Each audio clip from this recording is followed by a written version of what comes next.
Përshëndetje dashur miq të Antena Televizion, rikthehemi me formatin pa emër për diskutuar në fakt mbi disa perspektiva të ngjarjeve që kanë ndodhur.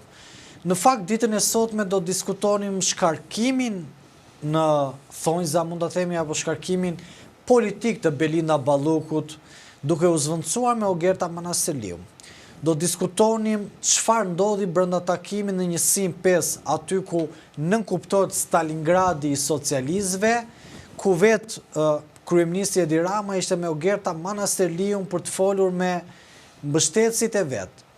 Në fakt, kjo ishte tema që ne do të preknim që në momentin e parë për diskutuar në fakt që çfarë po ndodh brenda Partisë Socialiste.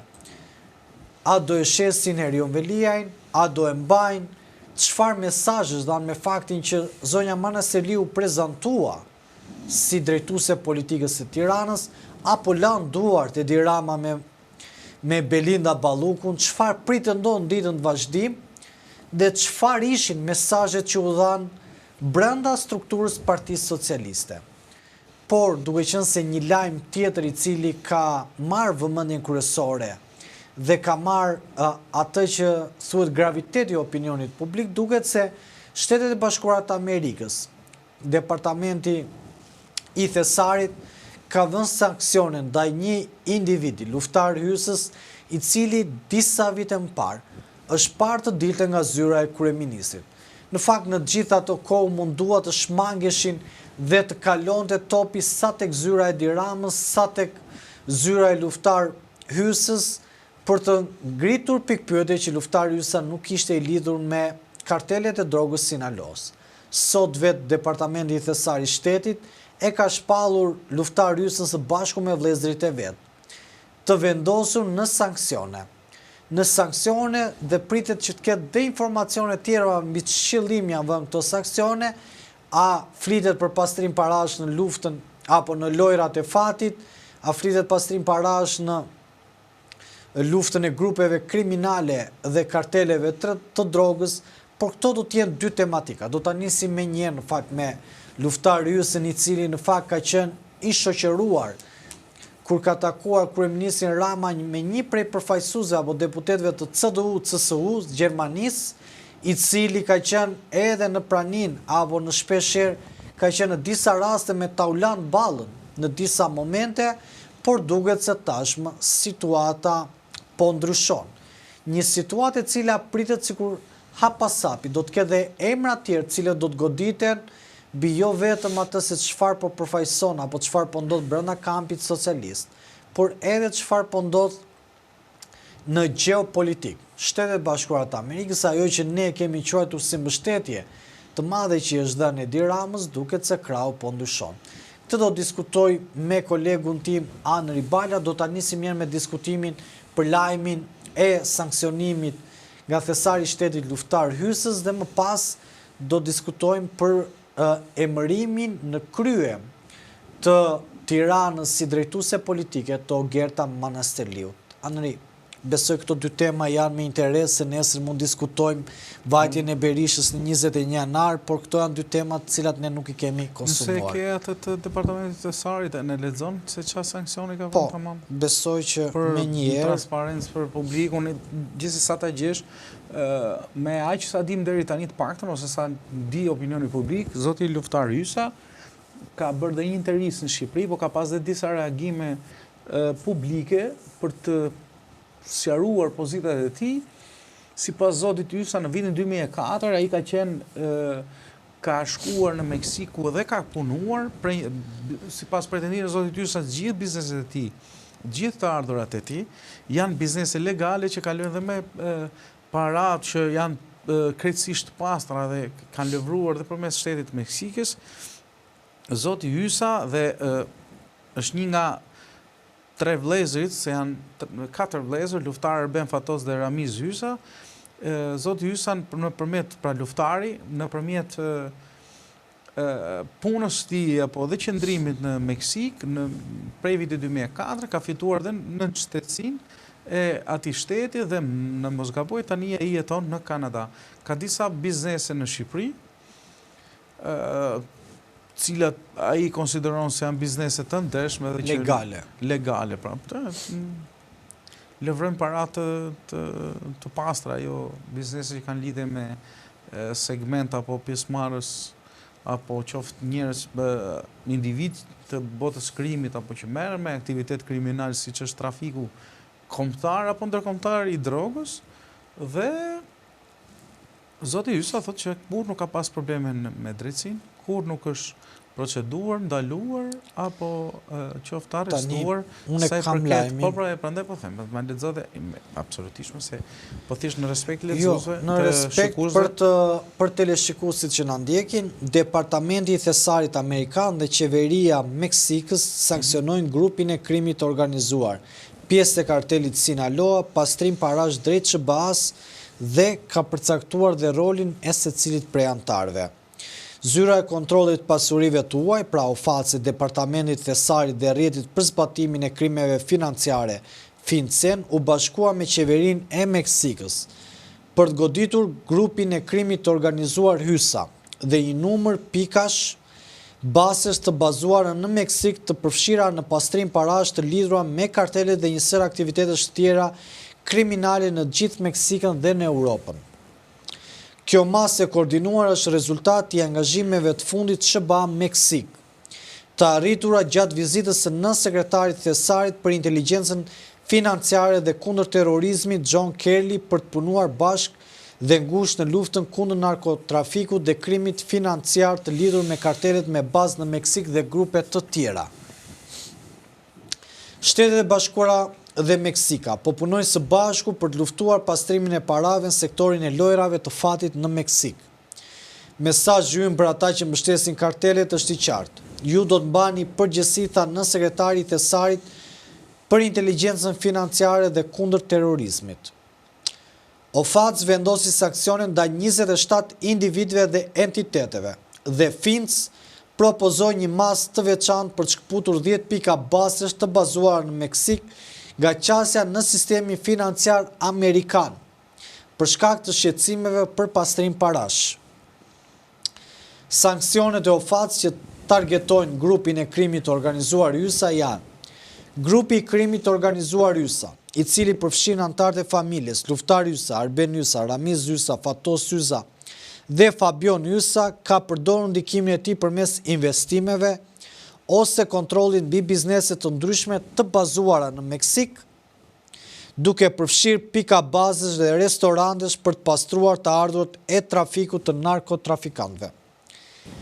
Raportohet se grupi HOG operon në bashkëpunim me kartelin Sinaloa, i cili mban kontrollin kriminal mbi shumicën e territorit ku grupi ushtron aktivitetin. Luftar Hysa, i bazuar ndër të tjera mes Meksikës dhe Kanadas, shihet shpesh në media si një figurë kryesore e familjes Hysa, duke dhënë intervista publike për bizneset e tyre në Meksik dhe në Europë. Luftar Hysa, Faton Hysa, Arben Hysa dhe Fabion Hysa kanë punuar ngushtësisht me një shtetas amerikan për pastrim parash, duke përfshirë lëvizjen e sasive të mëdha të paras nga Meksika në SBA, ku kompania e shtetasit amerikan është përdorur për pastrim fondesh. Luftar Hysa dhe Arben Hysa kanë përdorur gjithashtu një entitet të bazuar në Europë për të përfituar nga pastrimi i fondeve të palishme që i përkasin të dyshuarve për narkotrafikun dhe luftëtar zotron ose drejton disa kompani të përdorura nga Hotsk. Arben Hysa zotron ose drejton disa kompani të përdorura përsëri nga njëjti kompani në Meksik. Ai ka qenë i përfshirë në kontrabandimin e sasive të mëdha të paras drejt SBA-s për qëllim pastrimi, si dhe përdorimin e pikave të baseve dhe restoranteve luksoze në Meksik për pastrim parash të drogës. Ramiz Hysa ka qenë i përfshirë në përdorimin e pikave të baseve dhe restoranteve luksoze në Meksik, si mbulim për pastrimin e të ardhura nga shitja e narkotrafikëve. Fatos Hysa, së bashku me luftarin Arbenin dhe Fabionin, ka qenë i përfshirë në kontrabandimin e sasive të mëdhave të paras në SBA për të pastruar. Fatosi dhe Fabiani janë përfshirë gjithashtu në përdorimin e një entiteti në Europë për të përfituar nga pastrimi i fondeve të palishme. Me veprimin e sotëm, OFAC po synon gjithashtu disa individ dhe subjekte brenda rrjetit të Hysës, Intermaj në Palermo dhe Sade Sivi me Selin Meksik në pronësi të Arbenit është qendrore në përdorimin, është qendrore për operacionin e Hog. Shteta si Meksikan Gilberto Lopez vepron si komisioner i saj. Tani komisionerët çfarë në kupton se ta pas kanë qenë tamam të mirë fillt. Shteta shqiptare do të ketë bëj me pjesën e biznesit e Shtetesa shqiptare për me Selin në Meksik, Eselda Baku, më parë Eselda Ysa, vajza e Ramisi dhe shpjesë e bordit drejtorëve. Kompani të tjera të synuara nga ky veprim përfshin dhe këtu thot Blisa A në Meksik, Cugina del Porto në Meksik, Diversion Le Moïse në Meksik, El Arte de Cuginas në Meksik, Entertainment Villara Hermosa në Meksik, Entertainment Espectaculosa në Meksik, Grupo Internacional Canusa Mes Meksik, Hidrokarbures Meksik, Hysa Forwards Meksik, Progambi në Meksik, LA Progambi në Meksik, LA Rental në Meksik, Operado LA në Meksik, Operado de Empresas në Meksik, se tani u bëra dhe spanjol, si po I lexoj. S'ke gjmen. Proceduras de alimentos në Meksik, për që nga bukur kështu. Rosetta Gaming në Meksik, Hysa Holding Kanada, Rosetta Gaming Kanada dhe Rosetta Gaming Poloni. Pra, thesari po përcakton grupin e krimit të organizuar I Hysa si pas urdhit procedurës 135/81 të ndryshuar si persona të huaj që përbën një organizat të rëndësishme kriminale transnacionale, thuhet në njoftim. Tani, pasojat e sankcioneve si rezultat I kësaj mase, gjithë pasuria dhe interesat në pasurit personat sankcionuar që gjenden në SBA ose janë në posedim personave në Amerikë bllokohen dhe duhet të raportohen në OFAC. Çdo entitet I zotruar mbi 50% bllokohet automatikisht, ndalohen që personat amerikanë të kryejnë transaksione me këta individa apo kompani. Shkeljet e sankcioneve mund sillin gjoba civile ose penale për personat amerikanë ose tuaj dhe institucionet financiare tuaja rrezikojnë gjithashtu sanksione dytësore nëse kryejnë transaksione të rëndësishme për llogarit personave të sankcionuar. OFAC tekson se qëllimi I sanksioneve nuk është ndëshkimi, por ndryshimi I sjelljes. Ka një proces zyrtar për heqje nga lista e sanksioneve që e dim më pas se si procedohet. Pra, ka janë dhe pikat e basteve nga sistemi financiar në Amerikë që janë kapur, që mos zgjasim të lexojmë shumë, të cilët kanë qenë në Meksik dhe në Kalifornia. Pra, këto kanë qenë bashkëpunimet. Pra, kjo është ajo se çfarë ka ndodhur deri në këto momente.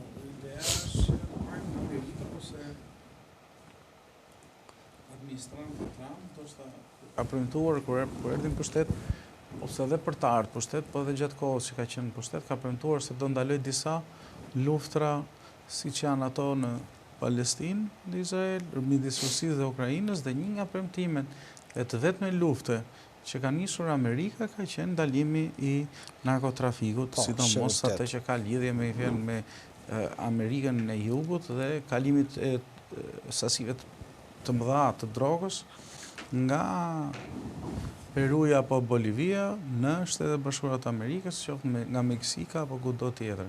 Këtë lloj premtimi zoti Trump u zotua dhe kemi parë her pas here, më saktë deri më tani janë bërë të paktën 3 raste ku ushtria amerikane ka sulmuar me dron disa nga gomonet që transportonin ose gomonen prosi të disa trafikantëve që transportonin drogë nga vetë e Amerikës Latine në Shtetet Bashkuara të Amerikës.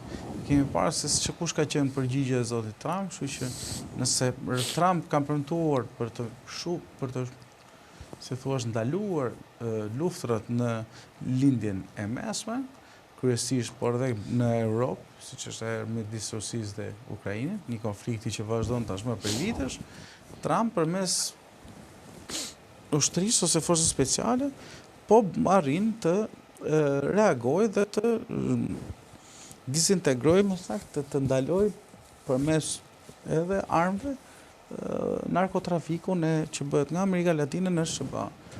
Kjo lloj lufte, ose ndoshta ky lloj sankcionimi në raport me është në vit të drejtë me raportin apo projektin e zotit Trump që kush ka lidhje me parat e drogës nuk do të tolerohet nga ata. Kështu që në këtë koncept zoti tani unë si kam hyrë dosë se ta marrë kështu, madje besoj se nëse kujtoj deklaratë zotit ju sa thoshte dikur që unë nuk jam dënuar kurrë, edhe nëse më kam bërë gjyq, thjesht kam marrë pafajësi. Në mos gaboj ka qenë një gjyq për zotrin, po më duhet ta verifikoj si fakt dhe pra sipas tij në atë kohë është shprehur gjykata për një vepër e dyshuar si kishte lidhje me pasurinë paravës ose nëpërmjet parave të siguruara nëpërmjet narkotrafikut. Ka qenë një moment kur akuzoi shumë për shkak se luftar Ysa e priti në zyrë kryeministri i vendit. Edhe kjo ka qenë ajo e ke kujtesën shumë të fortë për këtë pjesë. I bërë dhe debat publik kjo pjesë dhe zoti Ysa pastaj detyrua ndoshta prej debatit të dalin në studi të servisë, nuk ka qenë si por vendimi i departamentit të shtetit të Amerikës, i cili vjen jo vetëm si punë e Shtetit Bashkuar të Amerikës, por institucione amerikane, qoftë ato të zbatimit të ligjit ose qoftë ato të informimit që kanë bëjnë me subjekte apo personat dyshuar se kanë siguruar apo bëjnë lavadrishën e parave të pisat të drogës, narkotrafikut të një nga si thuash kartelëve më të rrezikshëm dhe më të fuqishëm në botë sa i përket narkotrafikut, siç është ai Sinaloas.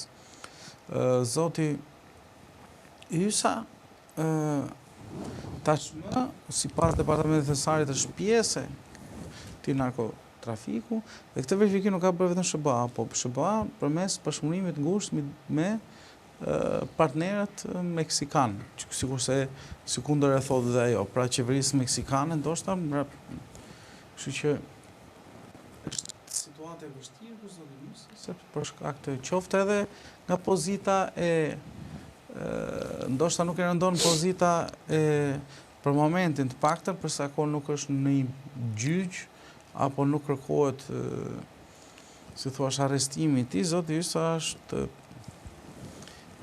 si thuash i paprekshëm në thonjza deri në momentin që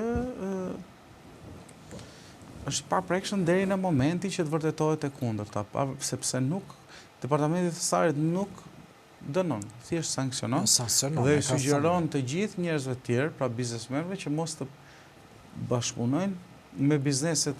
Prandaj ka të listuar bizneset, mos të bashkëpunojnë me bizneset që janë pronësi të zotërisë apo vëllezërve të tij, sidomos thot të atyre që janë me më shumë se 51%. Tani, pra që të kenë si thotë marrë ata, po kurse me tjera thot mos bashkëpunoni, po sidomos për këto, nëse s'keni nga të luni për pjesën e bizneseve që nuk e kalojnë 50%, mund të jenë 25%, 80% apo çon si ka. Me këto tjerat mos bashkëpunoni, sidomos pas këtij lajmi. Tani, Anri, unë dua të kujtoj për teleshikuesit që na ndjekin, pra fakti pse bien kamerat, pse fokusohemi ne gjithë tek zoti Ysa, lidhet vetëm me një arsye. Lidhet me arsyen që në datën 4 tetor të vitit 2020, së bashku me ish-këshilltarin e kryeministit Rama në atë kohë Dorian Duçkën dhe ish deputetin apo deputetin e CDU-CSU-s Hoffman. Ata kanë qenë prezent në zyrën e kryeministit Rama. Ka një foto aty që shërbullon. Ka një foto, po që është publike, por më pas është pranuar, por kanë pasur qëndrime të ndryshme. Pra, zoti Ysa i thoshte, unë qova u interesova për një mikun tim skocez se donte të bënte një reportazh mbi çfarë ndodhte në Shqipërinë dhe donte të njinte edhe kryeministin Rama. Vetë kryeministi Rama tek gazetari i Rai Uno i përgënjështroi, tha një opsion tjetër. Dhe kjo ka marrë, se mund të ndaloj dhe çfarë ka thënë dhe Rama dhe të, po do duket sikur po i lexojmë lajmin nga fillimi dhe Kjo ka marrë vëmendjen kryesore tani. Edhe për shkak se zoti Hysa mendohet që ka bashkëpunuar me disa biznese edhe në Shqipëri. Edhe kjo ka qenë dhe arsye që zoti Hysa ka qenë tek pjesa e kryeministrisë, por mendohet dhe për lojrat e fatit, se ne harrojmë të. Dhe ai është sankcionuar nga Shtetet e Bashkuara të Amerikës për këtë gjë, për sanksione, që grupet apo kartelet kriminale meksikane nëpërmjet këtij sistemi që zoti Hysa ka ngritur, pastron lekët e karteleve. Tani pikpyetja qëndron, a mund përdoret e njëjta skem në Shqipëri? Ne akoma nuk kemi një vendim përfundimtar, por fakti që ata e kanë sankcionuar, kanë burime të qarta që gjithë kjo skem është përdorur për të pastruar lekët e karteleve meksikane. Tani, këto ngrihen pikpyetje pastaj për realitetin shqiptar, që apo ndodh edhe në Shqipëri ky pastrim, sa i thellë është futur zoti Hysa nëpërmjet derës kryeministrit në biznesin në Shqipëri, sa akses ka zoti Hysa në këto biznese, sepse deputeti i cili në fakt e ka shoqëruar zotin Hysa, edhe për teleshikuesit që na ndjekin, ka qenë një njeri shumë i afërt me Taulant Ballën, i cili sot është kryetari i grupit parlamentar të Partisë Socialiste. Kush? Hopman. Dhe po të kërkosh në Google, del që ke 2-3 foto që zoti Balla dhe zoti Hopman kanë qenë së bashku. Po. Dhe në këtë pjesë Hopman, mire kam, se kisha Mark Hopland, se kisha se mos e kisha lexuar gabim. Dhe në këtë pjesë tregojnë që lidhjet e tij me funksionar të lartë Partisë Socialiste që kanë shumë të forta. Dhe në këtë çështje, në këtë situatë ngrihen pikpyetjet që çfarë po ndodh. A është kjo dhe një goditje për Edi Ramën? A është dhe kjo një shuplak për Edi Ramën? Apo vin lajmet që tashmë edhe për njerëzit e Edi Ramës po futen në rrethin që është futur njerëzit e zotit Berisha, cilët janë sankcionuar nga Britania e Madhe. Pra, apo ndryshojnë era në sensin që siç po e përkëdhelin tani po e ftojnë dhe zotin Rama, dhe zoti Rama mund të ketë humbur dhe qetësinë dhe zgjedh të ikë në Itali, kur gjithë ne pyesim pse zoti Rama akoma nuk ka një urim nga zoti Trump. Ne kemi si pyetje, mos e kjo mund të jetë edhe jo shumë domethënëse, se ata s'na pyesin ne se si flasim me njëri tjetrin, por në sensin që ne presim që me administratën Trump, fakti që zoti Rama e shikonte me bisyrit atë, kërkonte vëmendjen e Trump, as mos po ndryshon loja, kjo është një prej pikpyetjeve që u ngre.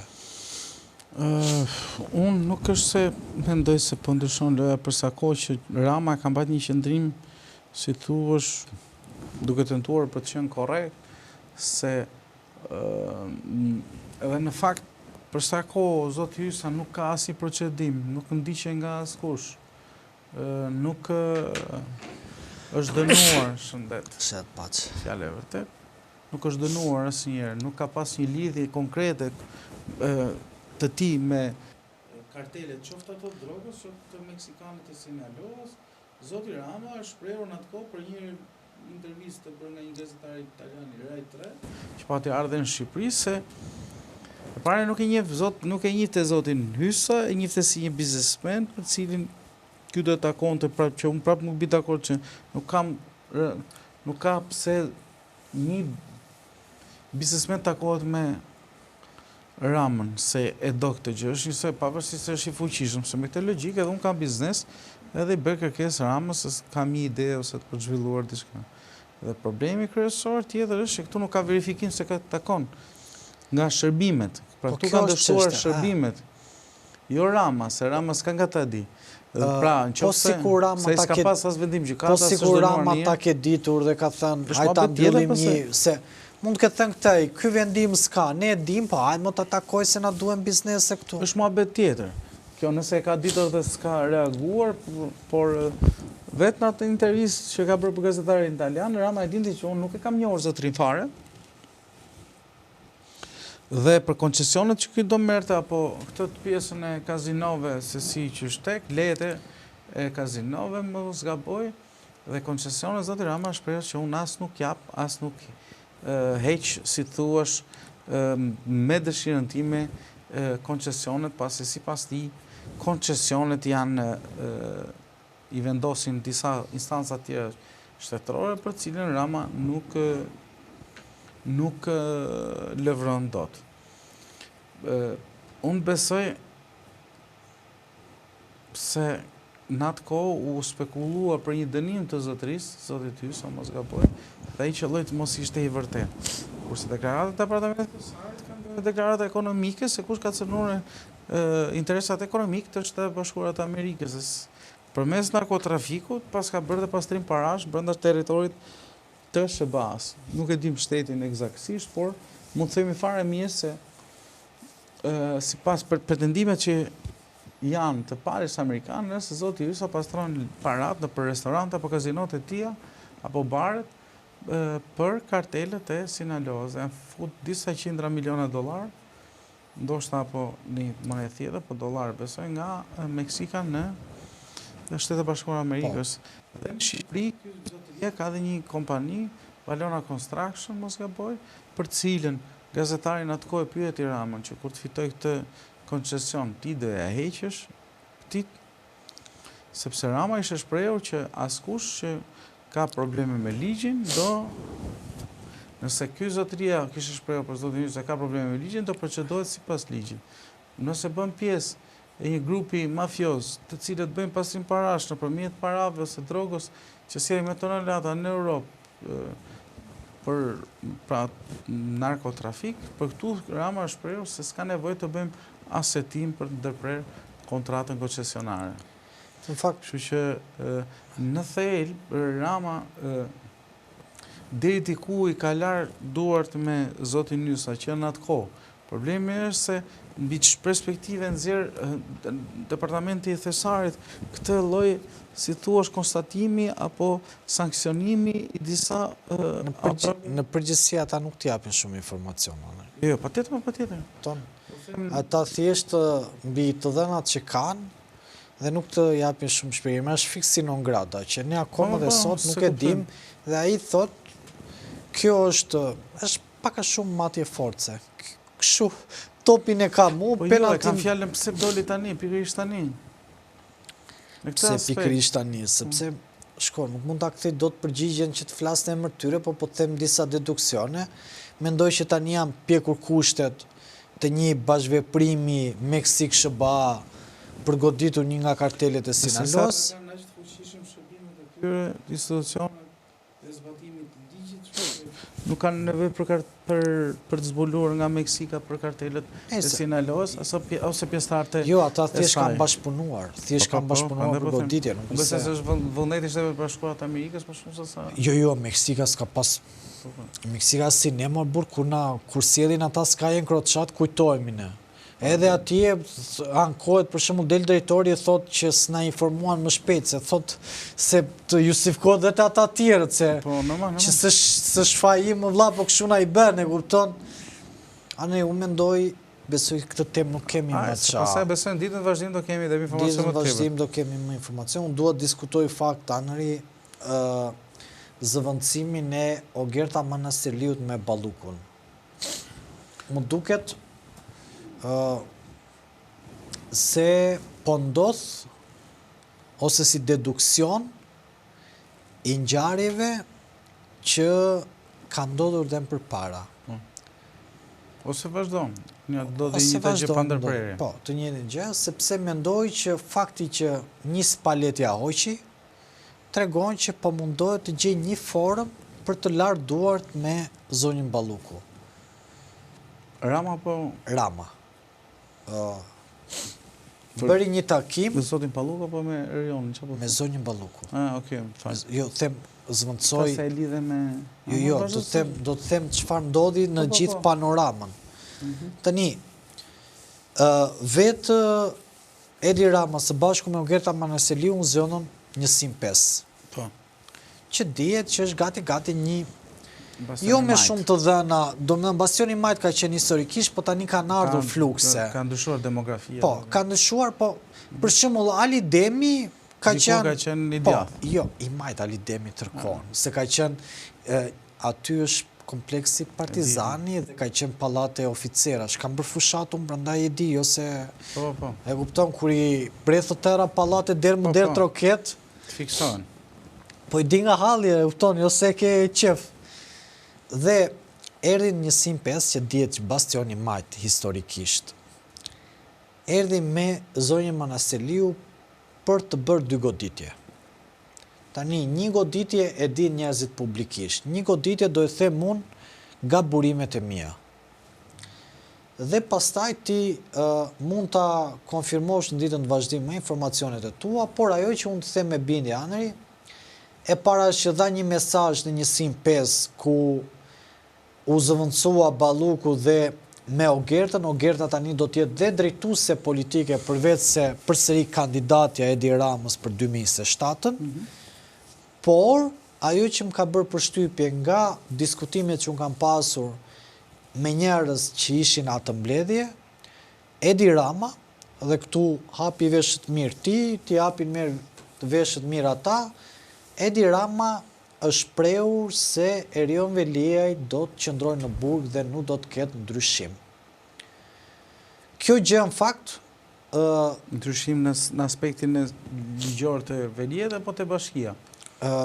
Edhe të aspektin ligjor në kontekstin që Veliaj do të jetë pas hekurave, por dhe që në bashki Veliaj nuk do të ketë fuqi të ndërmarrë ndonjë hap për të përligjur vendimarrjen e Edi Ramës.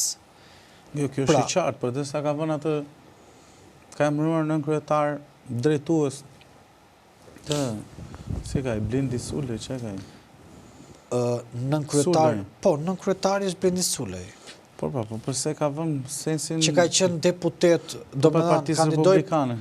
Ai ka kandiduar nga Republikania, më pas është afruar në PD, dhe më pas në informacionet që kam unë, kandidojnë, në informacionet, u bë dhe publikisht, po që dhja, në këto zgjedhje ai kandidojnë në ciklin e PS-s, dhe mbasi nuk arriti do të mirte mandatin, kur ndodhen këto ngjarje, Edi Rama e emërojnë nën kryetar të Bashkisë së Tiranës. Po, fakti që ka ndalë lajme që nën kryetari, që është sot, sipas logjikës se partës pini që përbojë të së të lajme, zotëria është ka kaluar post drejtuese. Pra, është mbarvajtje të Tiranës, pra me Ogertën dhe është ky, si funksionon, si është ideja? Tani, thelbi qëndron, në me thënë, më sqaro vetëm një gjë, Anduena Ristanin e ka zëvendësuar ky, apo Anduena është aty dhe... Jo, më duket se është dhe ky nën kryetar. Thjesht... Ky ka, ja, të them të gjaun, ky ka rolin operativ. Pra, gjithë terrenin, po të shikosh edhe kur Ministra e Brendshme bashkë me drejtorin e policisë shpërthyen ato 4 vila, ishte zoti Sulej që ishte krah tyre. Edhe të ndërtimet e tjera që zoti Rama jedh në rrjetet social, operacionin po e drejton zoti Sulej. Pra, a priori, operacionin teknik apo operacionin kirurgjikal mbi Rilindje 2, Edi Rama ja ka besuar Blendi Sulejt. Dhe, kur flas për Tiranën, flas për gjithë qarkun e Tiranës. Po s'ka mundësi që ishte ky zotërie që këndej gjuante me gur Bashkinë e Tiranë që drejtohen nga socialistët edhe mund t'i the Molotov ose dishte goma, këndej Edi Rama përmes vullnetit ti emëron në kryetar të Bashkisë Tiranës. Si shpjegohet? Shpjegohet është e thjeshta në informacionet që kam unë. Ky ka qenë me Fatmir Mediun pjesë po, ka qenë e me Partisë Fatmir Mediu. Republikane. Me informacionet që kam unë, ky ishte një afrim i Ogerta Manasteliut në ekipin e Tiranës. Edhe fakti që ky më pas kaloi në Bashkinë e Tiranës ka qenë si vazhdimsi e linjës së zonjës Manastërliu. Me sa duket, zonja Manastërliu anëri kërkon aleancat e saja, duke qenë se Partia Socialiste ka pasur aktor të tjerë politik dhe secili prej tyre. Me shprehjen e gjykatës kushtetuese dhe me vendimin që ka dhënë së fundmi Erion Veliaj, tregon se tani Erion Veliaj me çfarë do merret kryesisht në Bashkinë e Tiranës? Erion Veliaj deri në këto momente po merret vetëm me dritat. Me dekorin? Me dekorin deri në këto momente s'kemi parë deri në këto momente Veliaj të tregoj dhëm politik. Kemi parë që po merret me dekor, zbukurim, base me ndonjë lyerje, ku ta diu, mbase jep na një mesazh tjetër. Kanë qenë këto të bashkisë këto të Këshillit Bashkiak fillon të i bën like të ripostu. Ata kishin dalë edhe këto të showbizit. Po pra, postimet e Veliaj, po kam frikë se po vazhdoj kështu Veliaj, do ja kthejmë prapë shpinën këta. Shko, tregusti janë që ai po vazhdoj të jetë kështu. Ata të thonë, nga do t'i shpjegoj më falë që pse të shkarkuam, do t'i shpjegoj mirë ta bëm se të shkarkuam. Se ti e meritonke, se ti e dashke me dhunë. Kursie për vete? Kursie për vete, fiks nuk mund t'jesh për ne. Dhe në këtë pjesë, kur ti, do me thënë, ne ta përmbysëm kupën, edhe ti thua, hajde am prap të kupa jo, dhe ne ta përmbysim prap, atere vlaj dashu, ne jemi mjeshtër që kupëm të ham vetë, dhe nuk lem. Kështu që në këtë kontekst anë të zhvillimeve politike brenda PS-s, unë mendoj që nëse Veliaj nuk tregon dhëmb, edhe pse është në situatë shumë vështirë, ata do ta degdisin aty ku e kanë çuar. Tani se çfarë strategjie mund të ketë Veliaj, se tani kjo lojë ndoshta po pret Erion Veliaj, ndoshta po pret konsumoj edhe gjykatën kushtetuese dhe gjykatën e Strasburgut. Politika anëri nuk është si e komentojmë ne këtu. Edhe njerëzit e dinë. Pra ne komentojmë 1/10 e asaj që ndodh politik. Politika ka intriga, ka kurthe, ka skema, ka interesa okulte që ne nuk i njohim. Dhe ka dhe ngjarje të cilat ne nuk mund t'ja u shpjegojmë qytetarëve. Zoti Veliaj, nëse këtë kushtetuesi, gjykata kushtetuese, parimin për të rikërkuar mandatin e Kryeut Bashkiakut të Tiranës, se ka për betejën e tij ligjore, okay. Dhe nuk e ka fare për betejën se në fakt ai nuk është shprehur, nuk kemi pas asnjë deklaratë që të jetë shprehur përpos reagimit që bëri për urdhrin e Ramës për ta shkarkuar, që bëri institucionalisht. Problemi është se zoti Veliaj në raport me tani e kërkojnë gjykatë kushtetuese të ri, si thua, shemroje ose të rikthejë shkarkimit të Këshillit Bashkiak dhe Këshillit Ministrave, propozimit të Këshillit Bashkiak dhe shkarkimit të Këshillit Ministrave. Dhe ka detyrim tani përpos i hyri kësaj rruge për ta kthyer, ka detyrim tregoj që është dhe kryetari i Bashkisë Tiranës, se ne nuk e kthyem Erionin, ndoshta ne, kur them ne, gjykata kushtetuese, se ne s'kena gjë në dorë, nuk u kthye Erionin që Erion Veliaj t'ia lënë dorë prapë menaxhimit të Bashkisë, t'ia lë në dorë qoftë Ramës, qoftë Ogerdhës apo kujdo tjetër. Kështu që nuk e kuptoj, vjen logjike çfarë veprimesh do bëj zotëria. Shko anëri, dhe edhe më pak e rëndësishme është, ai përpos betejës ligjore ka dhe betejë politike. Por, apo mundohet ta zgjidhin nëpërmjet betejës ligjore, betejën e tij politike, a ka ndonjë shans apo një fragment në një pjesë të betejës tij që ky mund dali faqe bardhë nga kjo histori? Unë mezi po pres ta shikoj, po që ta shikoj minimalisht për disa arsye, po unë duhet ta shikoj ndoshta për arsyen më banale Erion Veliaj, se sa për atë që akuzohet. Arsye më banale është minimalisht për të parë në sy ata që i kthyen shpinën kur sapo i rëshqiti këmba zotërisë, këta që kanë bashkëpunuar. Kjo do ishte interesante për ne, si media, për të parë. Si media, unë këtë thash, jo vetëm si media, po edhe si natyra njerëzore. Se tani, ore, ne jemi dakord që me fjalë, bijem dakord, mos të rënë dakord. Pa besin nuk e do askush, nuk ta fal askush. Pra, pa besia në një formë apo në një tjetër, nëse ti e bën ndaj dikujt, nuk ta pranon askush. Pra, nëse të flasim për njerëz që kanë ndryshuar, nuk kemi thënë për shembull që e zëm fjala vjen anërisht te PS apo IKO TPD. Nëse hanë riku të PD-ja për të marrë një tender, për të marrë një, nuk është se iku për betej politike, për ndryshime thelpsore mbi ku dëgjon, qoftë një reforme apo ku diun çfarë ose ketë një kartë me vete. Nëse iku për pragmatizëm, për të futur sa parë në xhep dhe për të marrë, për të kryer halle është tjetër gjë. Pa ne nuk po diskutojmë se pse devijuan ta, ne po diskutojmë devijimin në thelb i këtyre njerëzve. Është i shëndetshëm apo jo? Kjo është, kurse kur ti ke ngritur një karton dhe ke dënuar në thonjza dhe veprimet e ish drejtuesit tënd, atëherë ti betejë politike përfundon aty ose betejë jote si thuash për të rregulluar apo për të sistemuar si rregullator nëpërmjet shkarkimit edhe punët e Bashkisë Tiranë, unë besoj se është më e vlefshme, më mirë ruaj pozitat ku fute, sesa të mundosh të krijosh apo të relativizosh sepse e shkarkove, apo të fillosh të riformosh apo rikonfigurosh marrëdhëniet me një njeri që ti e ke tradhuar. Ana, unë ta kam thënë atë. Në qoftë se tradhtia do të falej, tha.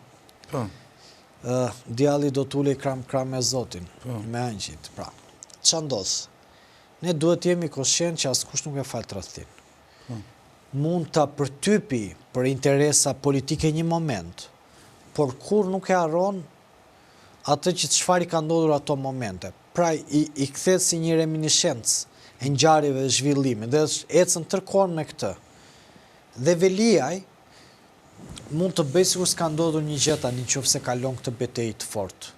Se kalon do të ecë. Dakord, treguesit janë që janë shumë të vështirë. Po su rikthim Bashkinë Tiranë. Jam shumë dakord. Si do kaloj? Jam shumë dakord, nuk po që ato e di si është puna, se sa më fal, nëse ky nuk nis betejën politike, ky edhe nëse e kthen gjykata kushtetuese, nëse ndodh një çudi, se këtu çudira kemi parë shumë, po jo të këtij lloji, dhe nëse e kthejnë gjykata Strasburgut, problemi është Erioni po lufton për postin e kryetarit apo po lufton për një gjë më të madhe. Unë besoj se dhe nëse ky vonohet në thelb për të rikthyer, për të vendosur veten në Bashkinë Tiranë, derisa të vi ky, këta kanë bërë reprezalje, kanë spastruar dhe s'do di çat gjej aty brenda, do ketë vetëm çesat e kashtës. Do ngeli me fjalë një kryetar pa këshill, jo vetëm pa këshill bashkiak, po një kryetar pa asnjë punonjës, punëtor, bashkëpunëtor që ka pasur më parë aty. Përveç atyre që i kanë në arrest. Duhet jemi edhe koshient vëlla. Funditës ata e lëshuan. Dhe Veliajt i vjen mirë, si vjen mirë, jo, po këtë do të them tani. I vjen mirë, si vjen mirë, e ka kuptuar që ata kanë qenë kundërshtarët e tij, s'kanë qenë kur miqtë e tij, kur bashkëpunëtorët e tij, s'kanë qenë kur njerëzit e afërt. Pra, këto gjëra i ka kuptuar Veliaj dhe i ka kuptuar në një moment shumë të vështirë. Pas sekurave. Unë nuk di të ketë moment më të vështirë në jetë për një njeri, ose në spital, ose pas sekurave. Këto dyja janë më të vështira. Se kur je me këmbë me duar, rregull jashtë, do eci jeta. Pa do eci jeta, kupton? Po kur ti pretendohesh që je numri 2 i partisë, pretendohesh që ti do jesh nesër kryeministri i vendit, dhe ti shikon veten pas sekurave, pas i bashkëpunëtor, me gjithë ata që ti i ke bërë njerëz, me gjithë ata që ti ju ke dhënë dorën, të rrethojnë që në momentin pa të rëshkit kemë, se atë s'kishte një vendim. Ai deri sot me atë anë ligjore quhet i pafajshëm. Pra s'ka një vendim gjykate që ne t'i themi Veliajt asaj, duhet as mashtru, sa është gjë tjetër çfarë bëjmë ne moralisht. S'ka për këta tjerët që kanë bërë një 4 vjet burg, nga 2-3 vjet burg. Prandaj po them, dhe në këtë kontekst, jo më për Erioni. Dhe në këtë kontekst të ngjarjes gjyqi e koma shkallpar. Po prandaj po them, pa dalë një vendim ishin seancat për të. Dhe në këtë kontekst të zhvillimeve ngjarje anëri, ne duhet jemi koshient që Veliaj ose do veproj si politikan për të fituar, dhe kur them politikan, do vi të shtrëngoj dhëmbët dhe të kafshoj se cilin prej këtyre që i ka shkelur dorën e zjatur, pra ky ka dashur t'i japi dorën dhe ata kanë dashur i vetikën, dhe ky do detyrohet t'i kafshoj, ose Veliaj pastaj e kupton që kjo punë nuk ka më vazhdimsi dhe do iki, do gëzoj fëmijën e tij dhe s'do merret më me këtë punë. Po, Dhe do thotë, kjo ishte betejë ime, nuk e fitova Po, dot. Erion Veliaj nuk e kërkoi mandatin e Tiranës, të vazhdonte mandati i Tiranës për të bashkuar me familjen. Unë se besoj këtë. Asu nuk e besoj. Ajo ishte më e madhe, po them qofse ai nuk vazhdon, do dorëzohet. Pra, në optikën time Veliaj kur e ka vazhduar, unë e kam pasur një intervistë kur punoja tek dritare. Dhe i kam bërë një pyetje dhe i kam thënë çdo bëhet me ty pasi ta mbarosh mandatin. Dhe më ka thënë, të duhet ta mendojmë qartë se cila do të jetë rruga politike. Pra nuk më tha mua unë do ikin në shtëpi. Do ulemi, do flasim, do më thonë, pra e kishte në kuadrin e një bashkëbisedimi me ekipin e vet. Po, kuptoj. Tani kur ekipi vet i doli që ishte ekipi Ramës, tani ai o të zhduki dhe do krijojë ekipin e vet dhe do rikthehet në betejë që sa i përket edhe drejtësisë po dhe partisë, ose nëse nuk i bën këto dy betejë, do iki, do gëzoj fëmijën e vet se nuk ka takat.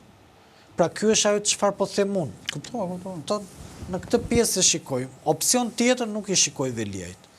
O Veliaj lufton për të arritur aty kudo, ose Veliaj ikën në shtëpi. Po atë të Ramës si e pe atë reagimin që ishte bërë nga Italia, edhe krah për krah me Melonin.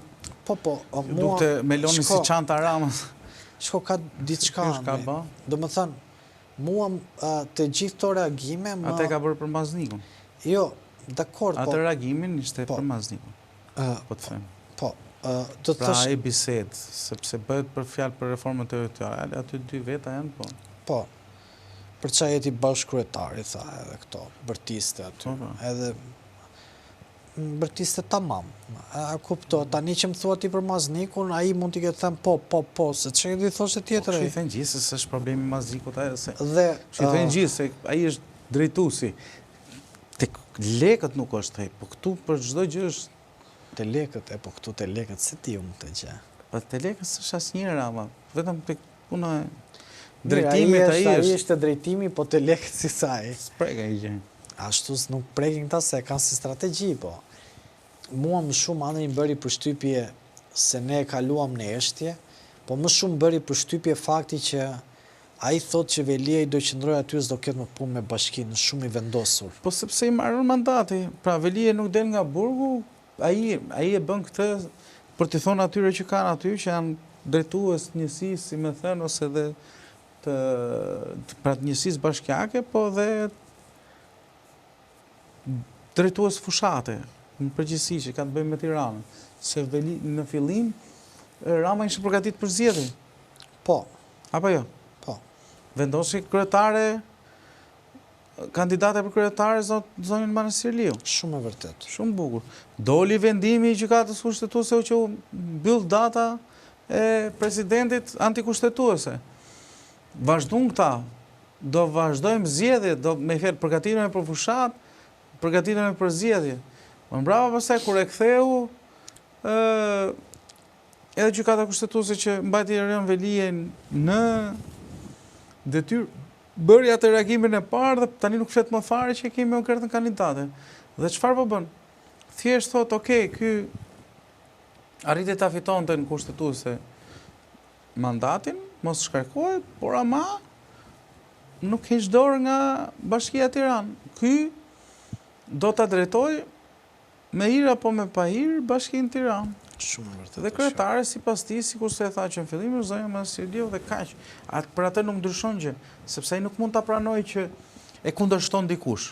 Më sa ky lloj veprimi që bëhet në njësim 5 përballë bashkëpunëtorëve të zotit Veliaj dhe zonjës Manastir Liu që nuk janë të Ramës, se s'ka punë Rama të merret me njësinë bashkiake numër 5 dhe me këta drejtuesit e fushatës, të që e bën dhe thot në sy të tjerëve, dhe thot publikisht, është mesazh për Veliajin që mos guxo në gjykimin tim, mos u fut tek bashkia. Bashkia do vazhdojë me ai, s'mund ta pranoj që Erion Veliaj përpos betejës që fitoi gjykata kushtetuese ti marrë dhe si thua një nga kuajt e betejës që e quan, ai Po ti sigurisht marrë kishte marrë. qytetin e vetës se vajti 40 vite që e drejton, më kishte Enveri. Po pra, Po prandaj tani se duket çka ka ty, ai ka të shpirtin të lidhur me këtë qytet. Po më Ton ai erdhi u bë kryetar bashkie, Mezia mori Mund të rinte Basha, kryetar bashkie. 4 vite, erdhi prap. mund të rinte kryetar bashkie, mund të vazhdonte. Ore, nuk donte, po kishte edhe aspirata për të bërë kryeminist. Po atëherë o kryeministër o këtë, se ai mund do të jesh dhe kryetar gjykate. Edhe kryetar gjykate, po të ketë mundësi ani do e bëj. E tentojnë me këta per pas here, por nuk e bëjnë dot. Po do e tentoj ai prap, edhe kryetar gjykate, edhe kryetar bashkie, edhe kryetar komune. Po e kisha fjalën publikisht në një sallë me disa njerëz, se nuk kishin biseda midis këtij to Gertës dhe një tjetër që o e kanë zgjedhur ky tjetri o Gerta pastaj dhe ishte fare let, po kur e bën publikisht dhe me të tjerë për të treguar që me hir apo me pa hir ju do na bindeni do i bindeni vullnetit tim dhe unë jam drejtuesi i Bashkisë Tiranë përmes Ogertës, normalisht se Ogerta është Ogerta mos ta bëjmë Ogertën si irrelevante fare. Po e ka fjalën që Erion Vilie ka kry punë këtu dhe nuk del nga burgu. Se nga e di Rama që s'del Erioni nga burgu, të vetëm Rama mund ta thot, por besoj se ishte mesazh i qartë më shumë për Velien se sa për ata që ishin aty që po e dëgjonin, që gjapo i mushte menjen se ne do ecim përpara me Ogertën. Që ai është mesazh për Velien është i padiskutueshëm. Nuk është se vesh ne këtu në studio një bisedë private gjame midis disa njerëzve, unë besoj se po diskutohet, madje po të them ai ka vajtur dhe ka folur te ata njerëz që e din që ta hapin lajmin. Ty s'ke nevojë më të hapin kot për kuriozitet Jo, e lajmit. po i ka thënë, o Aneri, ka vajtur ka thënë shko do ta besoj ty, se unë e di që ti nuk flet. Këtë gjë, pa i ka vajtur pa. I pari që ka folur. E kupton, kështu që në këtë pjesë është. Ka nevojë ai e di shumë mirë aty që është formë dallavere. Ane gjithmonë tregonte një njeri i imi i cili është rrallë me jetë politike, edhe thoshte gjithmonë, thoshte Ermal, kur shikojnë që beteja bëhet më e ashpër, po i thoshja, duan të rrisin pazarin, nuk kanë halli për dalte e vërteta. Do me thëmë, po u shanë fort, thoshte, aty ka pazar. E ka prishi qik bilancet Spaku, se tani nëse do të thuash dhe do të ambrosh pak? Po... Më përpara ka qenë pazarë, më burë. Po pazarë ma të bënin parlamentatot, se kujto se informonin publikun, bënin jetë parlamentare, ato prandaj nuk shkojnë më në parlament tani. Dhe ndërpresin aty se nuk bën dot më. Se na duhet t'i çojmë atje te Spaku. Ato bën akuza dhe thënë janë deklarata politike. Ja kota burë. Akuza është akuzë, ta i quajnë deklarata politike. Dhe atë bënin më parë, rrisin pazarin. Ti që ke atë biznesin atë, mi fel që unë ta di ty, po ku duk nej. Unë dua pjesën time. Po, atë që më takon. Të pash me filan makin, filan tark, filan person. Thoshte ai, opa, nga i di ky me ke isha unë. Ka vërë njerëz, thoshte ai. Edhe gjithë shka pastaj krijoi. Pazar, pra ato e kanë bërë editorial herët fare për këtë punë. Që e kanë kthy që ke bërë pazari Roskovecit e ke titulluar? Jo. E kam kthy sallën stallë, kanë kthy muhabet pazarësh. Se një që ka bindje, një politikan që pret cili rotacion politik, ose ka bindje se është i pastër, i kulluar dhe i pa korruptuar, kundërshtarin që ka përballë e han të gjallë mjes drejtar, sidomos kur ka dokumenta prova, gjën më të minimale mund ta bëjë ti çojë në prokurori. E hetojnë se hetojnë në pushim kish muhabet tjetër, po mbush atje me akuza se një ditë do merren parasysh. Nuk diskutohet. Besoj që s'kemi më ça. Vetëm ti urojmë fat Shqipërisë. Po. Dhe na me Andorrën. Me Andorrën, inshallah e ndihmojmë i fitore që të kualifikohet nëse Serbia humbet përballë Anglisë. Besoj se kjo është maksimumi që mund të marrim nga kjo ndeshje. Ti themi miqve tanë që na ndjekin, të na bëjnë subscribe, like dhe të na sugjerojnë te miqt e tyre, sepse për ne është shumë e rëndësishme fakti që ju jeni këtu prezent ose na komentoni her pas here, edhe pse sot komentuesit si Edmondi edhe AD-ja nuk besim ka 2 pika, po paktën 2 komentues, 3 komentues nuk kanë qenë dakord me temën e emisionit, po këto tani këto tema janë që qarkullojnë. Ne ju sigurojmë që përmes temave, edhe pse duken në formë spekulimi, ju sigurojmë që nuk janë spekulim fare.